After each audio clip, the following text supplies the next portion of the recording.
রমজান চলে যাচ্ছে ধীরে ধীরে। মনে হয় এই তো সেদিন শুরু হয়েছিল, আর আজ বিদায়ের সময় এসে গেল। ঈদের জন্য এই শেষ পর্যায়ে এসে যেমন খুশি ফিল হয়, তেমনি রমজান চলে যাওয়ার জন্য ভিতরে অনেক দুঃখও ফিল হয়। অনুভব হতে থাকে যে আরও একটি বছর অপেক্ষা করতে হবে এরকম রহমত বরকতের দিনগুলো ফিরে পেতে। এই মাসে আমরা চেষ্টা করেছিলাম বদলাতে, নিজেকে একটু ভালো মানুষ বানাতে, কিন্তু আজ মনে হয় আরও একটু পারতাম, হয়তো আরও কিছু বাকি রয়ে গেল।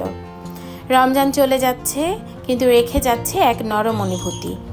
জানি না আগামী বছর আবার এই মাসটা পাবো কি না, তবুও আশা রাখি রমজানে শেখা ভালো অভ্যাসগুলো আমাদের সারা বছর সঙ্গ দেবে। রমজান শেষ হয়ে যাচ্ছে, কিন্তু তার রেখে যাওয়া আলোটা যেন আমাদের অন্তরে সবসময় রয়ে যায়। সারা বছর যেন আমরা এভাবে ইবাদত করতে পারি, ভালো মানুষ হয়ে চলতে পারি। হে আল্লাহ, এই রমজানের সব ইবাদত কবুল করুন আর আমাদের আবার এই মাসে ফিরে আসার তৌফিক দিন। আমিন।